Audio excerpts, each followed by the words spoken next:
That's when we get our first 20-degree long stretches, is about the 16th of November, so we'll go up, I'm thinking that's the last weekend of September. Go up and take out the, This is everything on there except Yes, the except the minutes for tonight and of course the ordinance for tonight, but everything else is there.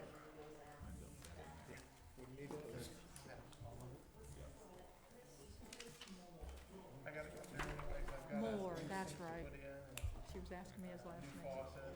I was like, Miller doesn't sound right. Well, I need to work that up there. Really good stuff. It's easier. Besides the takeout day. Yes. You guys ready? Call to order council meeting for September 13th. If everyone would stand for the pledge. I pledge allegiance to the flag of the United States of America and to the republic for which it stands, one nation, under God, indivisible, with liberty and justice for all. Remain standing for prayer. Dear Lord, bless the decisions of this body, guide us tonight and the future as well. Amen. Can we have roll call?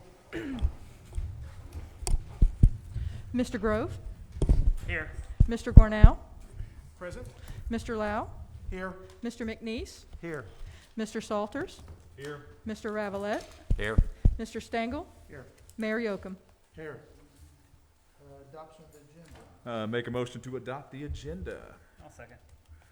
You better. Motion by President Salter, second by Vice President Grove to adopt the agenda as presented. Mr. Stengel, Yes. Mr. Ravelette, Yes. Mr. Lau, Yes. Mr. McNeese, Yes. Mr. Gornell, Yes. Mr. Salters, Yes. Mr. Grove. Yes.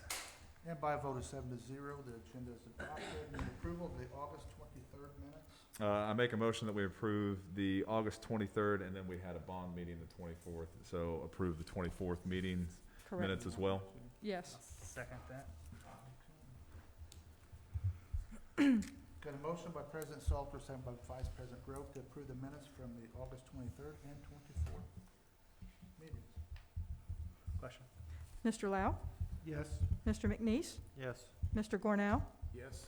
Mr. Grove, Yes. Mr. Ravelette, Yes. Mr. Stengel, Yes. Mr. Salters. Yes. And by a vote of 7-0, the minutes are passed. Next is petitions, memorials, and remonstrances. Seeing none, we'll move to committee reports. I'll start. The UEA had a meeting last week where we worked on the new rules and stipulations for the UEA board. Those were created by the committee formed from that board. We didn't finalize it on that meeting, or the rules and stipulations on that meeting reference. We changed some language to some of these rules, and they will be finalized before the 22nd, and we'll have another meeting with the UEA to finalize those rules, and that's it. The Area Plan Commission met the first Tuesday of this month, and although there was no City of Vincennes business on there, Mayor Thomas Esterbrook from Bicknell asked the Area Plan Commission to look at specific zoning rules and regulations and APC stuff around trailers, the age of trailers that can move into a municipality was in particular one of his things, and may be something that will be of concern to us in the future. Currently, the rule states from 1976 and older. They issue permits based on that if somebody is moving into a mobile home, or a mobile home is moving into a community. Mayor Esterbrook asked if that could be looked at, and I will tell you that the Area Plan Commission has taken that under consideration. So I will keep you abreast of what happens in the future with that. Just so you know, Brad's working on that one as well as a couple others that Perfect. he's gonna. Okay. Any other reports? Not Report to city officers. Being none, public comment.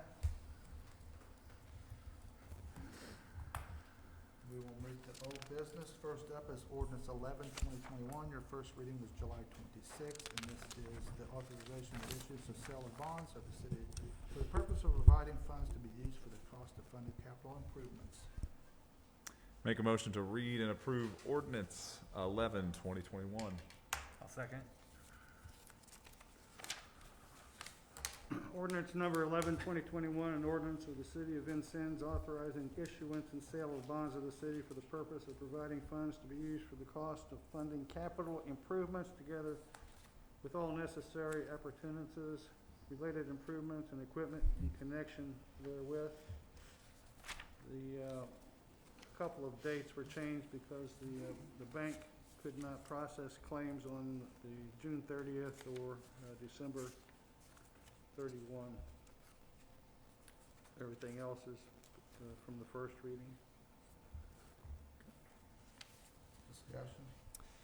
Just a quick note for people who weren't at the public hearing. This involves the sale of bonds that will help fund fire trucks, police cruisers, among some other things. But I know there's a few councilmen up here who are very happy to hear and be a part of some additional funding for a skate park, upgrades to a skate park that's been promised for multiple years. So I'm going to vote very happily yes on this. Very yes.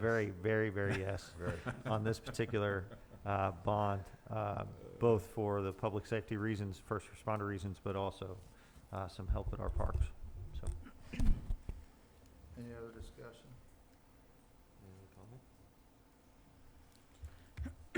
Questions? Mr. Gornow? Yes. Mr. Grove? Yes. Mr. Lau? A happy yes. Mr. McNeese? Happy yes too. Mr. Thanks, Ravelette? Rob. Yes. Mr. Salters? Yes. And Mr. Stengel? Yes. And second reading passes by a vote of 7-0. Make a motion for third and final reading on ordinance 11/2021. Second. Motion by President Salter, second by Vice President Grove to have third and final reading of ordinance 11/2021.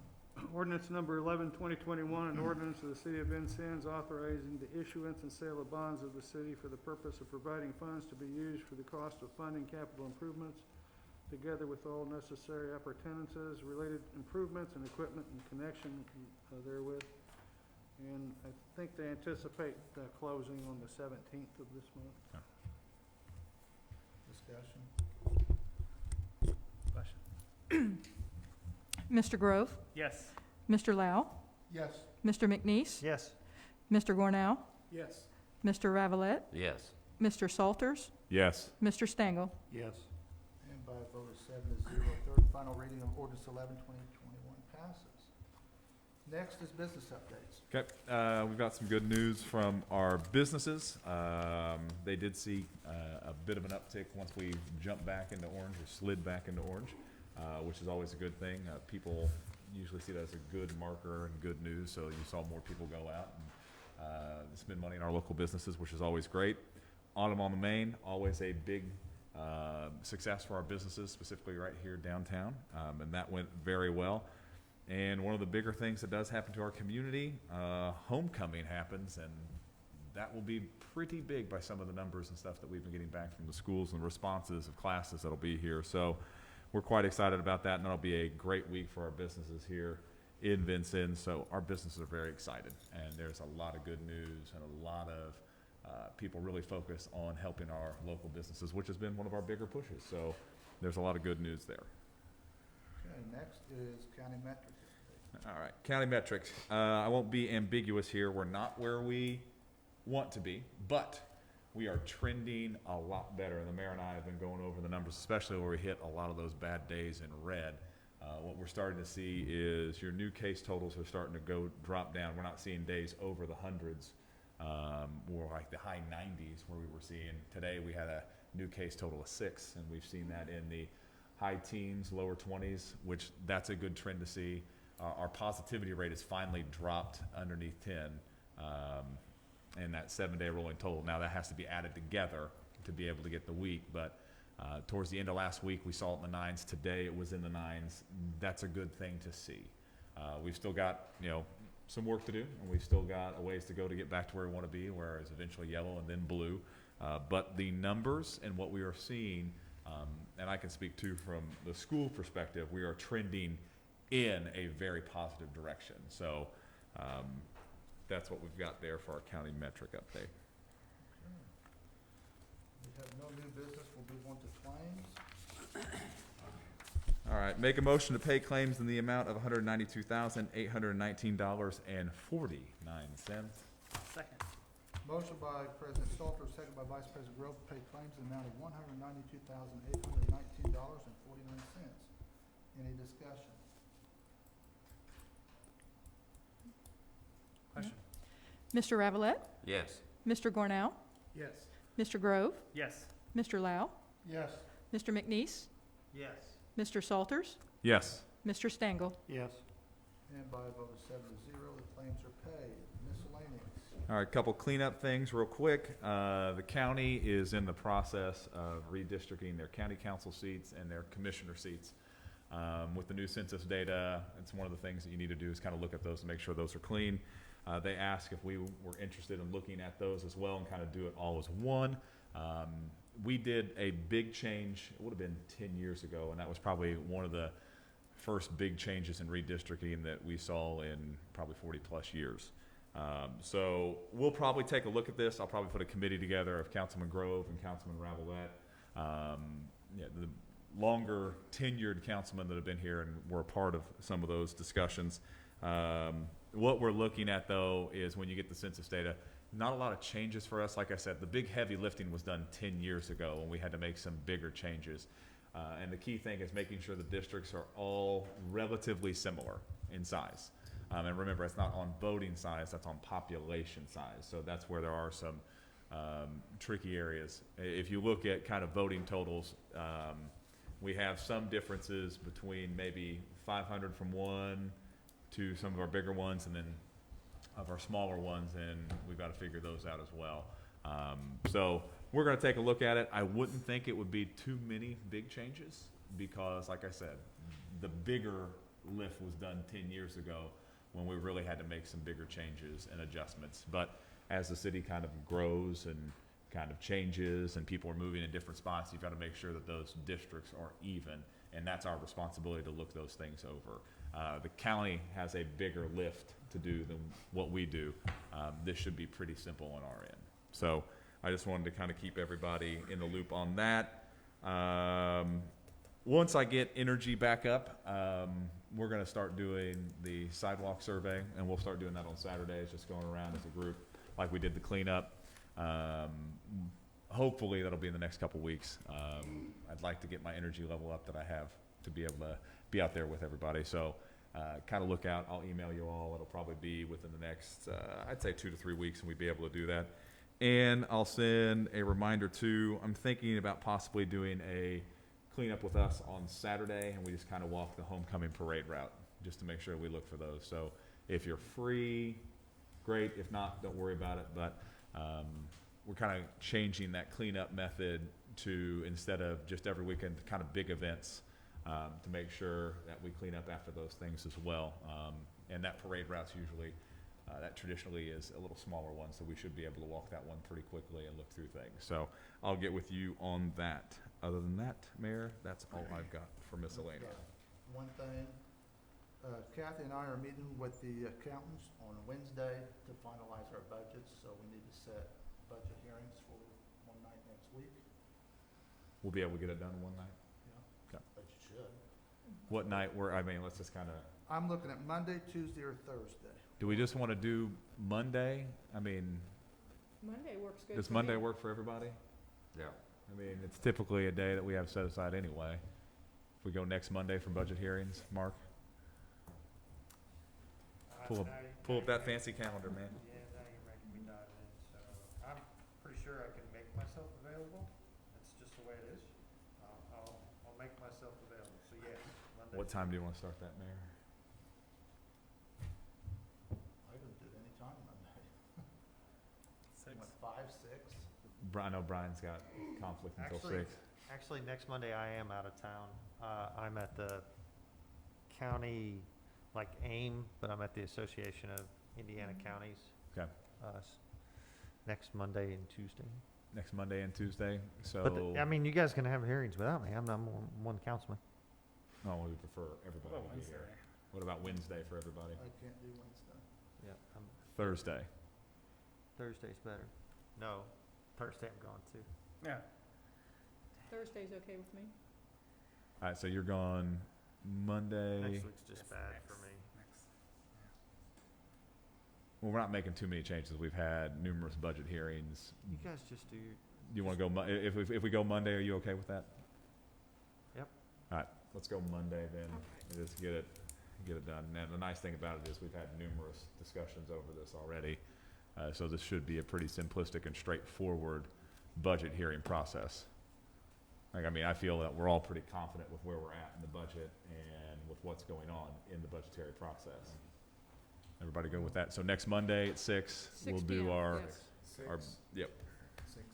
And while I'm talking about budgets, I want to bring up that I've been told by some city employees that the council wanted to give police and fire a 7% raise, but I wouldn't allow it.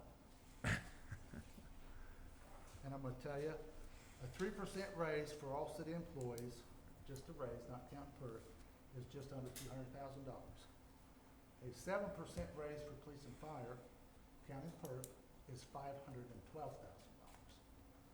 A 7% raise, that was for all city employees. Just a 7% raise for police and fire would come to $402,000, and we usually get around $400,000 in money. So, just so you're aware, that's why we're figuring a 3% raise. And I think we're very proactive on the 3% raise compared to a lot of other areas. I know since I've been on council and you've been mayor, we've been able to give raises every year. And that's been something that we've been committed to. Specifically, we've been lucky enough to give the 3% a lot. Obviously, last year we were cautious. We wanted to make sure that that was in there, and that was one of the more important points that we've hit on over the past, I guess, year and a half since we were kind of going through all this stuff during COVID time. So, I didn't know if you guys had talked about a 7% raise when I went at your budget meeting, but No. is it possible? Okay. Anything else in our miscellaneous? If not, we'll move to public comment.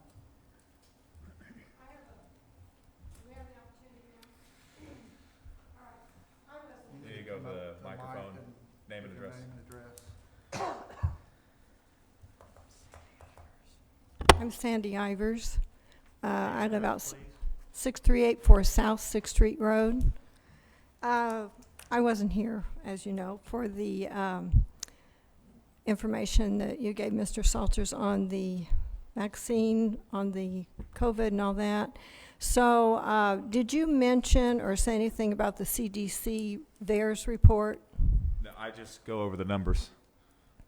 of the Current current? numbers that we're dealing with, trends that we're seeing, and then positivity rates. That's typically what I go over every week or every other week when we have a council meeting. Okay, so my question is, why aren't you giving the information from the CDC, VAERS report? I'm giving the information from the state that Well- affects us here in Knox County specifically the county metric, which is what we're guided on in our recommendations and what we're supposed to do. Okay, so do you not feel it's important that the public be informed of what the CDC says? But the public can get that information as well as I can. They can go to the CDC sites too.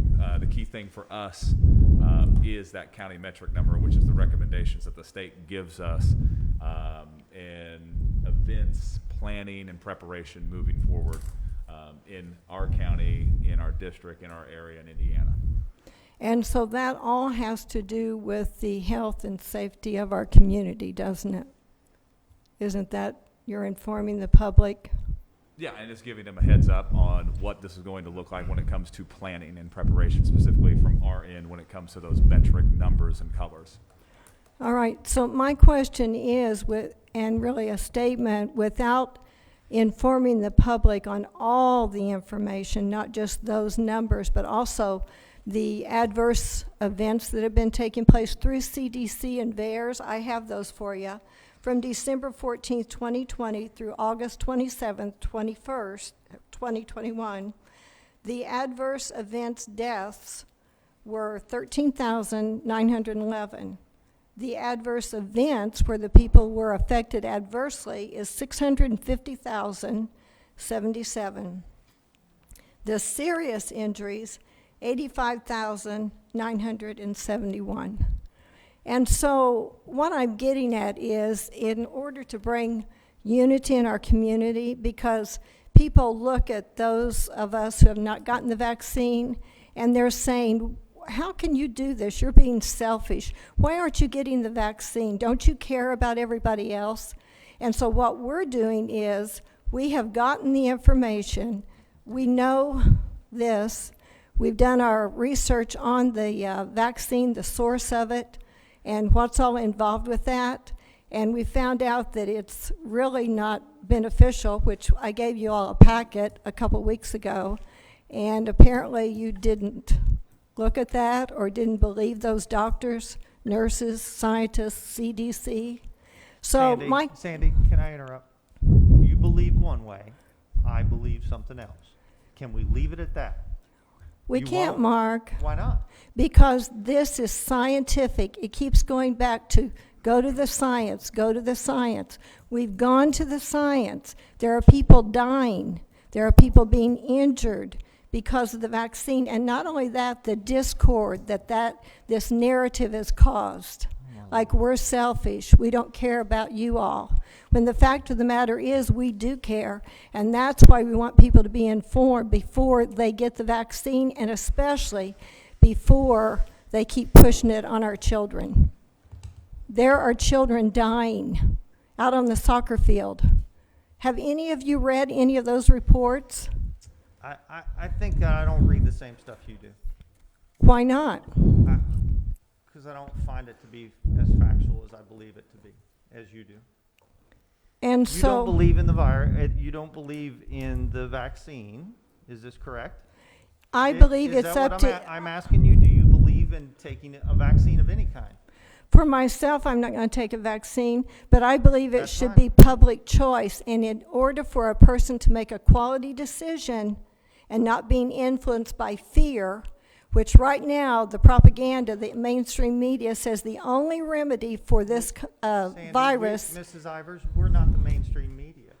Well- All we are is we're elected officials in our community. You're Yes. you're a public citizen that has the same voice as we do right now. I You're do up not here at have this the same public meeting. voice. You're up here at this public meeting talking the exact same way we are. You are. Mr. Salters goes on, I think, weekly and gives these different stats. You every have that right right to on do that Facebook as to well. do. You Yeah. can go on Facebook and put your own video up. You all are elected. You all are here to represent the community. The community looks to you guys. And You we're should gonna be lead them in giving the direction that accurate we feel is data. the right direction. And that's I'm the sorry. direction we believe. Yeah. Have you looked at all the data? You I've can looked at the honestly hospital tell me data, that you yes. looked at all the data and you see that these people have died from getting the vaccine, that these people have been injured, and then you can Sandy, I've sit here worked and in the say, medical field for 25 years. You can take any procedure out there, and there are adverse effects. You have to weigh the pros and the cons and make that decision for yourself. that's what I'm saying. And Give nobody everybody, has forced that's, any person We don't have a to get the mandate. vaccine. that's There's no mandate exactly here to what take I'm a vaccine, saying. Sandy. Give the people, give the public accurate information and let everyone decide for themselves instead of the fear factor that pushes the We are vaccine. giving them the information that we feel is accurate. I think that I'll give them the information that comes from Good Samaritan Hospital. And that's, yeah, we do that. Okay. They're the leader in our community. I understand that. And so we could go a lot of places with that. And basically it is this. I was at the health department board meeting on whatever night this week. And right there they were talking about the concern for nurses because they have such a shortage. Why do they have a shortage? Because the same nurses that worked through that whole pandemic with those COVID patients day in, day out are refusing the vaccine. Doesn't that put up a red flag? Doesn't that make a major statement to you all? It should. It should. These are people working day in, day out. That's what they went to school for. That's what in their heart, to work with these patients. They did it. And Mrs. now Ivers, that they've done hey, it, Mrs. Ivers, it's clear that we're not going to agree on this at all. We're just not.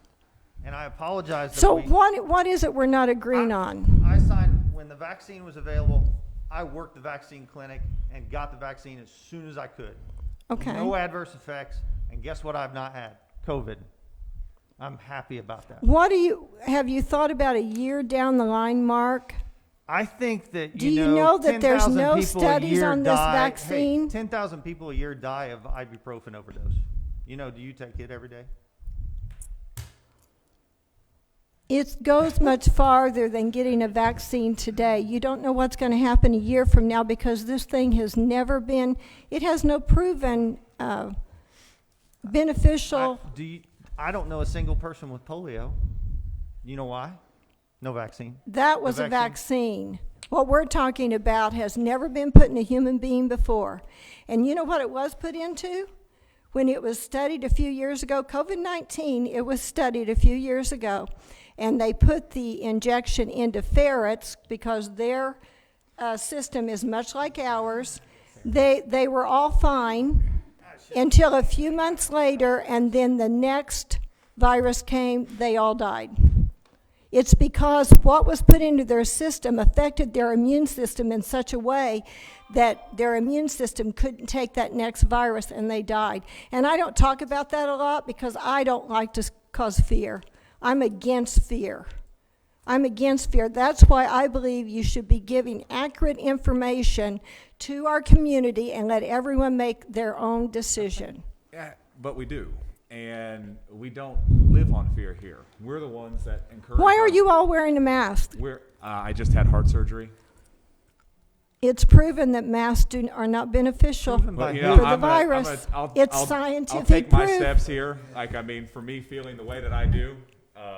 And that's why we're wearing it too, Lucky. is we're actually out And of- that's up to you guys. That's Right. fine. That's up to you. And in the government buildings, he gets to make that decision. And in businesses, those businesses get to make that decision. And that's great. And we've encouraged those businesses, hey, if you want to do what you feels right for you, you do that. And we encourage people to respect them in here. Divisiveness, that's not something that this council preaches. Fear, that is not something that this council preaches. We were with our businesses when this started, encouraging them to stay open. What do you need to help? What do you need to do? Encouraging people to support our I our appreciate that, businesses. Tim. I do. Fear wasn't a thing that we promoted here. We promoted rallying around each other, supporting each other, and because of that, look at our numbers, look at our businesses. You can go to county by county, city by city, and there are horror stories of just businesses after businesses shutting down. We didn't have that. And for you to say that we're not presenting accurate information, we are presenting the information that affects us as a community. When we switch to certain levels, those are different recommendations that the state gives, not to just us, but to individuals, to businesses, to schools. That gives them kind of a heads up of what they should do. Not telling them what they have to do, but what they should do. And the mayor and I have constantly said and encouraged people to respect others' decisions. Well, I got the vaccine. The mayor got the vaccine. We've never once told somebody, you've got to get the vaccine. We've encouraged people, hey, if this is a decision you want to make, we're behind you. You go ahead and do that. This is how you can do that. And that's where we have left it.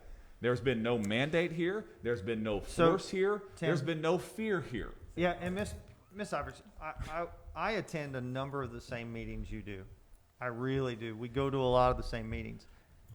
I will say that this council is open and allows your voice to be heard by you being here. I appreciate that, and Mark. speaking here. And I do. I know that we may not agree, and that's okay. We're not issuing any mandates here at the city. That's not been on the board. It's not going to be on the board. And we allow you and your opinions to be heard. I just want to make a note of that. So I'm a little worried about Tim getting too worked up after heart surgery. I'd like him maybe. I appreciate that, Mark, and I do appreciate that to all of you that you do give opportunity. I just want to end with one thing here, and then I'll go sit down. But we've been to every school board meeting, and at the North Knox School Board meeting, Daryl Bowe, is the superintendent there. And at that meeting, my daughter spoke up. She's done the research. We've done the research. And she talked to him about the monies coming in made available to the school system because of COVID. And she appealed to him to refuse that money because if he accepted that money, that would open the door for the health clinic to come in to set up to give vaccines on that property. And she told the story about the 16-year-old boy who got the vaccine out on the soccer field. 4 days later, he died. What it's doing, it's affecting the hearts of these young people. And she asked Daryl, she said, would you please reject that money and put our kids first place and refuse to have that come on this property? And he said, I will not have it come. So I followed up last week, and every school, Reveille didn't because they didn't have enough interest over there, they said. But the other schools did have the van come in. They'd come in to give the vaccine, though they told me their numbers were low, which I'm thankful for that. But Daryl's the only one, and I believe that Daryl did do the research. And I believe that he made that decision because of it. And that's just all we're asking is do the research. We've done hours and hours of it. Talk with people who have been injured. And the medical field has no hope for them. No hope, because they've never seen anything like this before. So, and going back to making a choice, we should have the free will and the accurate information, not fear-based, but to make a quality decision for ourselves and especially our children. So, thank you. Thank you for your time. I do appreciate you. Like I said before, my husband was on the county council. It takes a lot of time when you're doing your job well, and I believe you guys are. So, thank you. Thank you. Move on to for the good of the order. All righty. Councilman Grove, what do you got for District 1? Fall on Main. It's at Autumn. It's Autumn on on Main. Main. Please get it right. Yeah, Autumn on Main. There's Great marketing in event. there. Sorry, little off. World War I and World War II event out at the That's pretty Military awesome. Museum Yep. was just awesome. I feel like I'm in war almost every other week. Since how close we are, we get to hear all that. It's awesome. We love it. We really do. They do such a good job out there. It's really cool. I think that's it. Okay. District 2. Culver's is coming home. I can almost taste that creamy yogurt now. It's coming on with the iconic masonry limestones up on the building now, and things are on schedule. Huck's Fuel Center on North 6th Street. The tanks are in the ground and they're doing curb work, and moving right along with that. I thought it was great that the VU students commemorated 9/11, and most of those students weren't even alive then, but did the nice display of the American flags on 2nd Street in that green space in front of behind Clark Hall. That was nice, and a nice ceremony. And then, what? It was dictating for him, sorry. Oh, okay. Thank you. I appreciate that. High 2 ribbon quality cutting local ceremonies assistant. coming up. September 4th, JW Swirls under new ownership. It's been a while, but they're going to do a ribbon cutting in Cantwell Service Center on September 29th.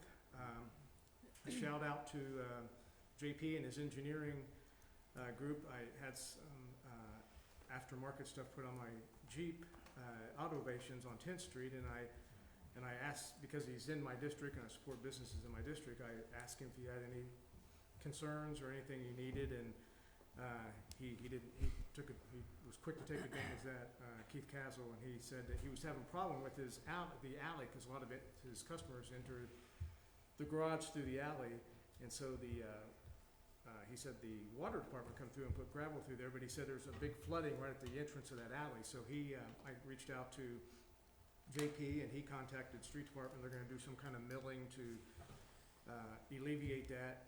I don't know if it hasn't been done yet, but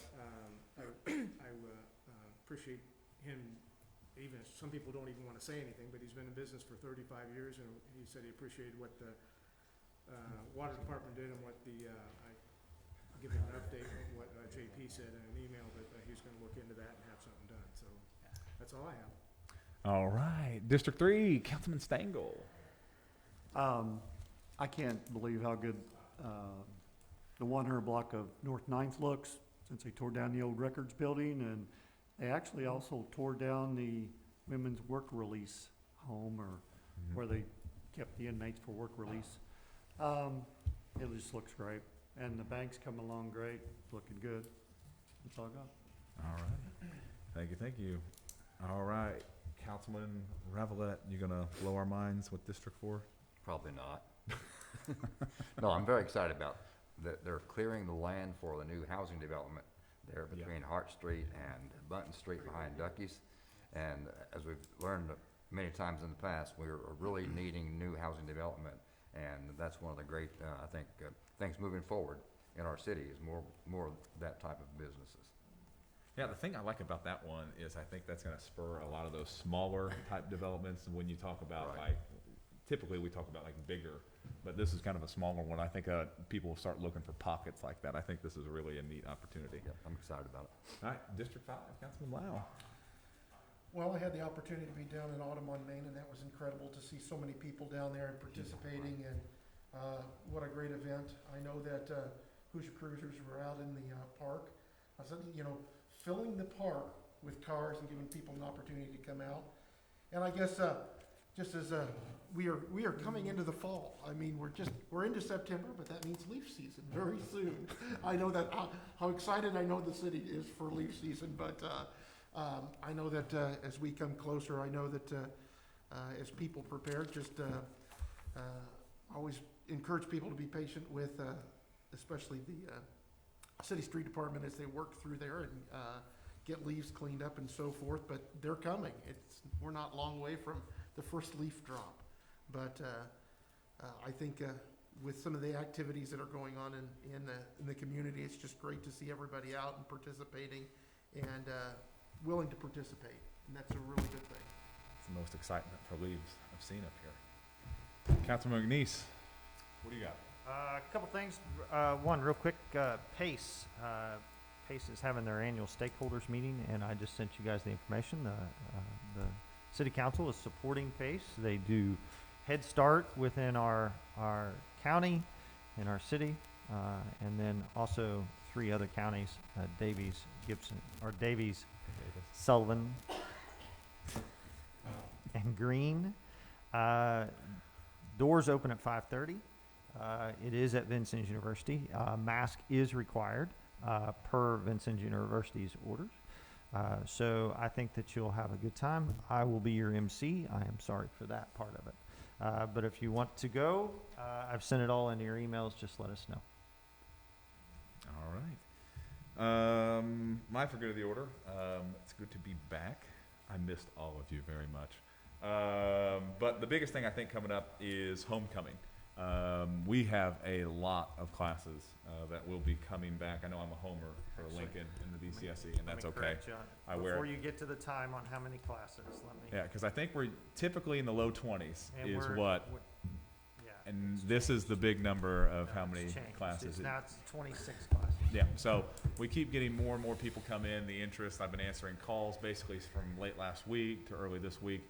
A lot of informal class reunions that are happening that missed out last year. They're coming back this year. So there's a lot of excitement there with all the events that happen. Typically you'll see those Thursday through Saturday with classes getting back together, the parade, all the, the homecoming queen, the distinguished alumni.